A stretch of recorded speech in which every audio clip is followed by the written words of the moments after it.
आपके सामने खड़ा यह व्यक्ति 14,000 साल से जी रहा है। अपनी इस गुप्त सच्चाई को छिपाने के लिए उसे हर 10 साल में अपना घर बदलना पड़ता है। जब उसके दोस्तों को यह खबर पता चली, वे हैरान रह गए। वह स्टैनफोर्ड यूनिवर्सिटी में इतिहास का प्रोफेसर था। अचानक अपनी प्रतिष्ठित नौकरी क्यों छोड़ दी? उसने सिर्फ इतना कहा कि वह आज की जिंदगी से ऊब चुका है और दुनिया की सैर करना चाहता है। पास खड़ी एक महिला ने जमीन पर एक पेंटिंग देखी, राइस केक की कॉपी। क्या यह असली है? उसने पूछा। नहीं, यह तो बस किसी ने मुझे तोहफे में दी थी, उसने जवाब दिया। उसे नहीं पता था कि जिस दोस्त की बात वह कर रहा था वह खुद राइस केक था। महिला ने इसे सिर्फ एक महंगा नाश्ता समझा। उसे पता था कि नेशनल म्यूजियम में यह पेंटिंग नहीं है। जल्द ही सभी दोस्त खाना लेकर घर में आए, इस व्यक्ति के लिए विदाई पार्टी की तैयारी में। ये लोग अपने अपने क्षेत्र के विशेषज्ञ थे। पुरातत्वविद, जीव विज्ञानी, मानव शास्त्री, मनोवैज्ञानिक। वे जानते थे कि वह कम उम्र में प्रोफेसर बन गया था। ऊंची तनख्वाह, सुनहरा भविष्य, फिर अचानक इस्तीफा। क्यों? बात उम्र पर आई तो प्रोफेसर ने कहा, पिछले 10 सालों में मैं जरा भी बूढ़ा नहीं हुआ। मैं तो पहले से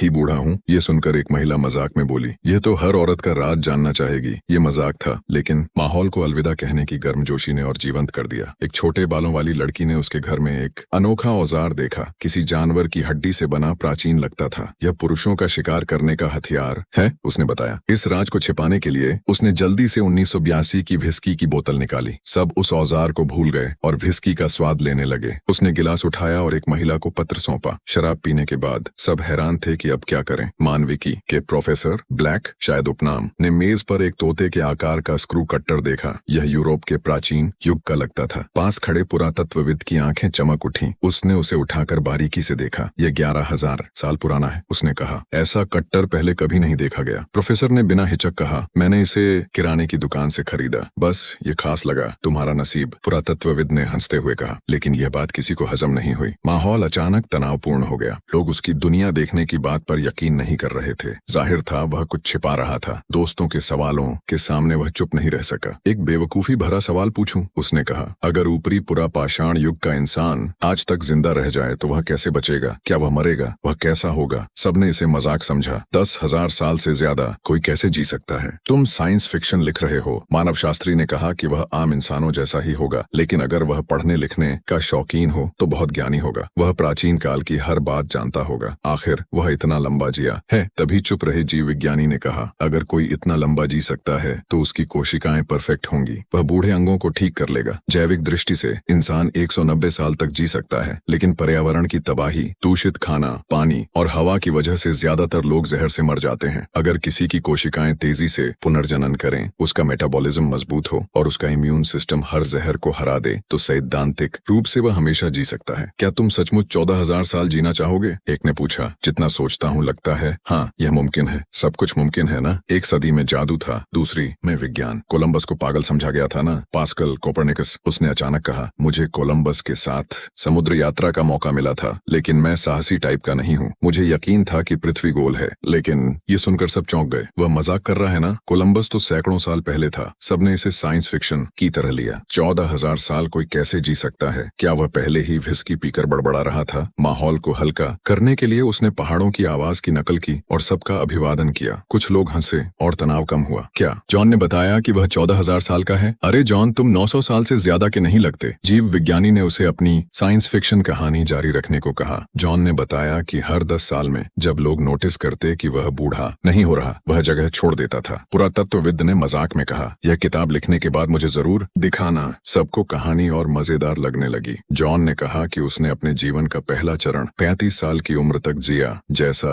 वह अब दिखता है। उसके बाद वह कभी बूढ़ा नहीं हुआ। उसके कबीले वालों को लगा कि वह शैतान है जो दूसरों की जिंदगी चुरा कर जी रहा है। उन्होंने उसे भगा दिया। तब से वह भटकता रहा। पुरातत्वविद ने जीव विज्ञानी से उस समय के भू आकार के बारे में पूछा। जॉन ने जवाब दिया कि पहाड़ जंगलों से ढके थे। उसे याद था कि उसने वर्तमान फ्रांस के तट से ब्रेडियन द्वीप देखे थे। गहरी घाटी के दूसरी तरफ बिखरे पहाड़ थे। जब हिमनद पिघले तो समुद्र का जलस्तर बढ़ने से वे द्वीप मुख्य भूमि से कट गए। जीव विज्ञानी ने पूछा, क्या ये सच है? जॉन ने कहा, हाँ, यह इतिहास से मेल खाता है। पुरातत्वविद ने कहा कि यह किताबों में भी है। जॉन ने जवाब दिया कि वह किताबों और अपनी यादों के आधार पर बोल रहा है। आम लोग बचपन की बातें भूल जाते हैं। उसके लिए तो हजारों साल पुरानी यादें हैं, लेकिन जब कोई जानकारी सामने आती है तो वह धीरे धीरे पुरानी बातें याद कर लेता है। जीव विज्ञानी ने पूछा, क्या यह पुनर्जनन हो सकता है, जैसे पिछले जन्म की यादें? जॉन ने साफ कहा, मेरे पास सिर्फ एक जिंदगी है। एक महिला विद्वान ने पूछा, अगर ऐसा है तो क्या तुम्हें दुनिया की उत्पत्ति के बारे में उत्सुकता नहीं होती? ये सवाल जॉन के दिल को छू गया। उसने कहा कि शुरू में उसे लगा कि ऊपर कोई भगवान होगा। उसे अपनी स्थिति असामान्य लगी। उसे लगा कि वह शापित है, लेकिन समय के साथ उसे एहसास हुआ कि शायद यह सब संयोग था। धीरे धीरे वह नास्तिक बन गया। यह बात बेतुकी लगती थी, लेकिन उसका तर्क इतना पक्का था कि कोई खंडन नहीं कर सका। महिला प्रोफेसर ने कार में राइस केक की पेंटिंग के बारे में पूछा, जो उसे नकली लगी थी। जॉन ने बताया कि उस समय उसका नाम बोएन था। वह सुअर पालने वाला किसान था। राइस केक नाम का एक चित्रकार अक्सर उसके पास पेंटिंग करने आता था। दोनों दोस्त बन गए। वे प्रकृति को कला में उतारने पर चर्चा करते थे। बाद में वह टाना, सेसन और बिशारा से मिला। राइस केक की मौत के बाद उसे जगह बदलनी पड़ी। वह फ्रांस से अमेरिका चला गया। पुरातत्वविद ने पूछा, जब तुम्हारा अमर होने का राज है तो अब हमें क्यों बता रहे हो? जॉन ने सोचा और कहा, यह अचानक ख्याल आया। शायद यह अच्छा विचार नहीं था, लेकिन मैं अपनी असली पहचान के साथ अलविदा कहना चाहता हूँ। यह सुनकर पुरातत्वविद को यकीन होने लगा कि जॉन मजाक नहीं कर रहा। उसे जॉन की मानसिक स्थिति पर शक हुआ। उसने अपने मनोवैज्ञानिक दोस्त को फोन किया। उधर मानविकी प्रोफेसर ने पूछा, इतने लंबे इतिहास में क्या तुमने अपनी जिंदगी के गवाह के तौर पर कोई पुरानी चीजें नहीं रखी? जॉन ने कहा, क्यों रखता? उस समय मुझे उत्पत्ति का एहसास नहीं था। जैसे यह छड़ी मेरे हाथ में है, क्या मैं इसे 1000 साल बाद भी रखूंगा? नहीं, मैं इसे खो दूंगा। पुराने समय में मुझे कैसे पता कि टूटा पत्थर इतना कीमती होगा? यह जवाब सुनकर कोई कुछ न बोल सका, और वह चाकू वाकई उसने दुकान से लिया था। जब जॉन अपना सामान कार में रख रहा था, युवा महिला प्रोफेसर ने उससे अपने प्यार का इजहार किया। उसने कहा कि जॉन के स्कूल आने के पहले हफ्ते से ही वह उससे प्यार करती थी। जॉन ने माना कि उसे भी उससे लगाव था, लेकिन उसकी लंबी जिंदगी में ऐसा कई बार हुआ। उसने अपनी पत्नियों और बच्चों को बूढ़ा होते देखा और 10 साल बाद उन्हें छोड़ना पड़ा। वह इस प्रोफेसर को दुख नहीं देना चाहता था। दोनों घर लौटे। सबने फिर सवालों की बौछार कर दी। वे नहीं मानते थे कि जॉन इतनी सटीक कहानी बिना गलती के बना सकता है। जॉन ने अपनी पूर्व की यात्रा की बात शुरू की। जब उसे अपनी खासियत का पता चला तो वह दुनिया के बारे में उत्सुक हो गया। वह धीरे धीरे सूरज उगने की दिशा में बढ़ा। उसने पहली बार समुद्र देखा, जो अब भूमध्य सागर के पास है। समुद्र के किनारे चलते हुए वह पूर्व में पहुंचा। वहां उसने कांस्य युग की भव्यता देखी। फिर वह पूर्व की व्यापारिक राहों पर चला।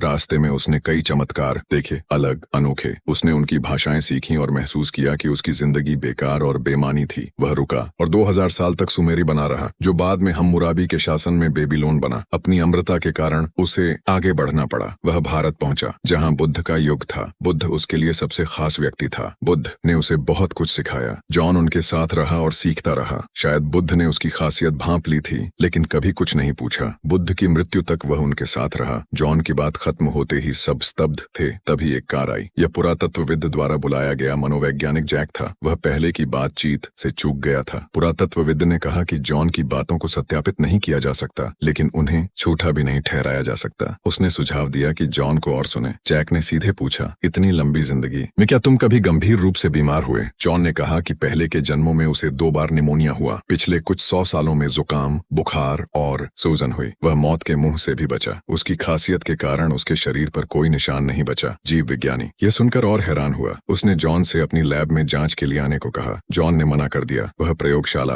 का चूहा नहीं बनना चाहता था। जॉन ने चौंकाने वाली कहानी सुनाई, लेकिन उसे इस बात की परवाह नहीं थी कि लोग उस पर यकीन करते हैं या नहीं। जॉन ने बताया कि उसने 170 साल में 10 डिग्रियां ली। सबसे पहली 1840 में ऑक्सफोर्ड में जीव विज्ञान की थी। वह जीनियस नहीं था, बस वह लंबा जिया। लेकिन वह अपने युग से आगे नहीं निकल सका, न ही सबसे प्रतिभाशाली लोगों से मुकाबला कर सका। उसने दूसरों के शोध को धीरे धीरे सीखा। उसके तर्क ने सबको फिर मंत्रमुग्ध कर दिया। कोई खंडन नहीं कर सका। मनोवैज्ञानिक ने मजाक में सिगरेट निकालकर पूछा, अगर मैं तुम पर गोली चलाऊं तो मर जाओगे? जॉन ने शांत भाव से कहा, मैं अमर नहीं हूँ, मैं बस इतने सालों तक जीवित रहा। सबने राहत की सांस ली। मनोवैज्ञानिक ने जीवन, मृत्यु और पुनर्जनन पर सवाल किया। जॉन ने कहा कि यह उलझन भरा है। यह जैसे किसी को जानते हो, उसका नाम जानते हो, लेकिन कुछ बोलने से पहले वह मर जाता है। जैसे लहरें उठती और गिरती हैं। समय के साथ मैं उन्हें भूल जाता हूँ। वह अपने परिवार और दोस्तों से दूर रहता था ताकि उसका राज न खुले। मनोवैज्ञानिक ने पूछा, क्या तुम्हें अपने असली पिता का चेहरा याद है? जॉन ने कहा कि उसे सिर्फ रिश्तेदारों का धुंधला आकार याद है। भाई था या पिता, यह साफ नहीं। मनोवैज्ञानिक ने और गहरा सवाल पूछा,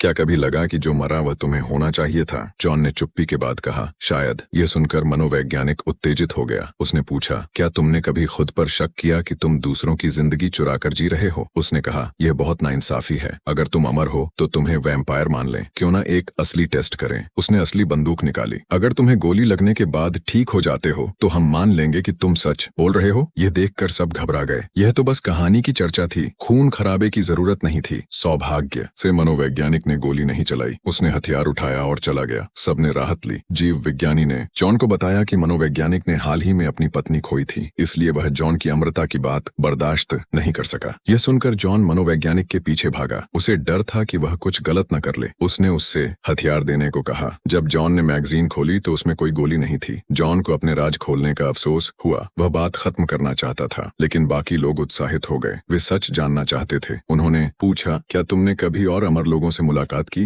जॉन ने कहा कि 17वीं सदी में उसे एक ऐसा ही खास व्यक्ति मिला। दोनों ने 3 दिन रात बात की, लेकिन कोई ये साबित नहीं कर सका कि दूसरा सच बोल रहा है। जैसे अब बिना सबूत के कोई यकीन नहीं करता। दोनों ने एक दूसरे को सिर्फ ज्ञानी विद्वान समझा और अलग हो गए। लेकिन 200 साल बाद ब्रसेल्स रेलवे स्टेशन पर वह फिर उसी व्यक्ति से मिला। वह भीड़ में गायब हो गया। जीव विज्ञानी ने पूछा, खाली समय में तुम क्या करते हो? जॉन ने कहा कि वह न्यू गिनी के आदिवासी कबीलों में जाता था। वहाँ लोग उसे अमर भगवान मानते थे। उन्होंने उसके लिए विशाल मूर्ति बनाई। उसे यह एहसास अच्छा लगता था। पुरातत्वविद ने पूछा, क्या तुमने बाइबल के किसी व्यक्ति को देखा? जॉन ने कहा कि यह सवाल उसके लिए अप्रत्याशित है। उसने रात के लिए चर्चा खत्म करने का सुझाव दिया, लेकिन लोगों की उत्सुकता और बढ़ गई। पुरातत्वविद ने पूछा, क्या तुम सचमुच बाइबल में हो और कोई अहम किरदार हो? जॉन ने सिर हिलाया। महिला विद्वान ने अनुमान लगाया, मूसा जिसने समुद्र को चीरा। जॉन ने सिर हिलाकर मना किया। मूसा सीरिया में पैदा हुआ था। मिथक शास्त्री ने पूछा, क्या तुम बाइबल के 12 दूतों में से एक हो? जॉन ने कहा कि वे असली दूत नहीं थे, न ही उन्होंने प्रचार किया। इतिहासकार हैरान था कि उसे इतना कैसे पता। जॉन ने थोड़ा अटपटाते हुए कहा, मिथक तो बस लोगों ने एक दूसरे को सुनाए। असली न्यू टेस्टामेंट 100 शब्दों से कम का था। ये बात पास खड़ी ईसाई महिला प्रोफेसर के लिए झटका थी। उसने इसे पाप समझा। जॉन ने और चौंकाने वाली बात कही। उसने बताया कि उसने बुद्ध के साथ 500 साल तक पढ़ाई की। पूर्व की सीख को लेकर वह भूमध्य सागर लौटा। वह इटालियन बना और प्राचीन रोम में घुस गया। उसने बुद्ध की शिक्षाओं को आधुनिक रूप में फैलाने की कोशिश की, लेकिन रोमन शासन ने इसका विरोध किया। यह असली इतिहास है। बिना मिथकों के सच्चाई सामने आई। जॉन ही ईसाई धर्म का जीसस था। बाद में बहुत सारे मिथक जोड़ दिए गए। पुरातत्वविद ने सवाल किया कि सूली पर पुनर्जनन की कहानी क्या थी? जॉन ने बताया कि उसने पूर्व की रहस्यमयी तकनीक से सीखा था कि जीवन के लक्षणों को धीमा कर नकली मौत बनाई जा सकती है। इस रहस्य से उसने सबको धोखा दिया। जब भक्तों ने उसे सूली से उतारकर गुफा में दफनाने की तैयारी की तो उसकी जिंदगी धीरे धीरे लौटी। लेकिन जब वह जाने लगा तो किसी ने उसे देख लिया। इस तरह जीसस के पुनर्जनन की कथा हजारों साल तक चली। जॉन की बातें बिजली की तरह थीं, जो सबके विश्वास को हिला रही थीं। पुजारियों ने नरक और स्वर्ग की कहानियां फैलाईं। डर और लालच से लोगों के दिमाग को नियंत्रित किया। यह जॉन की मूल मंशा के खिलाफ था। महिला प्रोफेसर का विश्वास पहली बार डगमगाया। वह जॉन की बातें स्वीकार नहीं कर सकी। तभी मनोवैज्ञानिक लौट आया। वह अपनी पहले की उत्तेजना के लिए माफी मांगने आया था, लेकिन उसे नहीं पता था कि इस बीच जॉन ने खुद को जीसस बताया। यह बेतुकी कहानी सुनकर उसे फिर शक हुआ कि जॉन पागल है। सुबह होने पर जॉन ने कहा कि उसे कमरा साफ करना है। चर्चा यहीं खत्म होनी चाहिए। मनोवैज्ञानिक ने कहा कि जॉन ने कोई सबूत नहीं दिया, लेकिन वह उसे झूठा भी नहीं ठहरा सकता। जॉन ने कहा कि प्रोमेथियस ने सबसे पहले बिग बैंग सिद्धांत की बात की थी। भगवान ने सर्पिल तारा बादल का जिक्र किया, जो आज हम गैलेक्सी कहते हैं। नई वैज्ञानिक खोजें अक्सर कला के जरिए सामने आती हैं। महिला प्रोफेसर ने फिर उसकी जीसस वाली पहचान पर सवाल उठाया। जॉन ने कहा कि वह ऐसा नहीं चाहता था। धर्मशास्त्रियों और मनोवैज्ञानिकों ने उसके मुंह से यह सिद्धांत फैलाया। जीसस नाम भी गलती से मिला। उसने हमेशा खुद को जॉन कहा, लेकिन लोग उसके नाम को यहोवा के हिब्रू नाम से जोड़कर भगवान का पुराना नाम समझ बैठे। यह नाम ग्रीक और लैटिन में जीसस बना। उसने बताया कि ईसाई धर्म में कहा गया कि उससे बड़ा एक व्यक्ति आएगा। उसने कभी नहीं कहा कि वह भगवान है, न यहूदियों का राजा। उसने पानी पर नहीं चला, न मरे हुओं को जिंदा किया। उसने बस पूर्वी जड़ी बूटियों से कुछ लोगों को ठीक किया। अब लोग जॉन की कहानी पर यकीन करने लगे। सिर्फ महिला प्रोफेसर अपने विश्वास के लिए डटी रही। जॉन ने बाइबल का हवाला दिया। जीसस ने कहा था, तुम मुझे कौन समझते हो? उसने प्रोफेसर से पूछा, क्या तुम मुझे जीसस मानती हो? प्रोफेसर जवाब न दे सकी। उसने उल्टा पूछा,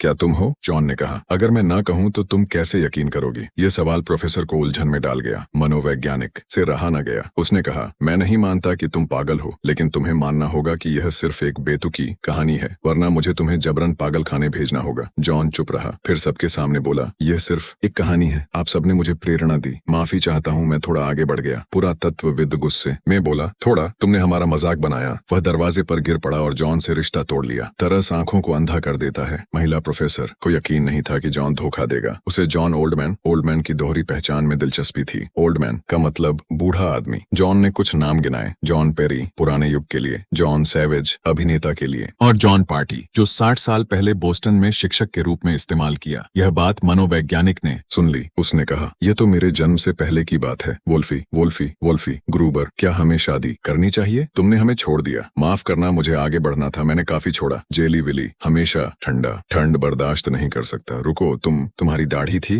मनोवैज्ञानिक को यकीन नहीं हुआ। वह जिसे पागल खाने भेजना चाहता था वही उसका 60 साल पुराना जैविक पिता निकला। इस सदमे से उसका दिल का दौरा पड़ा। जब एम्बुलेंस आई तब तक वह मर चुका था। जॉन ने अपने बेटे को अपनी आंखों के सामने मरते देखा, लेकिन कोई भावना नहीं दिखाई। सब कुछ व्यवस्थित करने के बाद जॉन कार से जाने को तैयार था, लेकिन जाने से पहले उसने कार रोकी, जैसे महिला प्रोफेसर को चुनने का मौका दे रहा हो। जैसे ही प्रोफेसर मुस्कुराते हुए कार की ओर बढ़ी, फिल्म खत्म हो गई।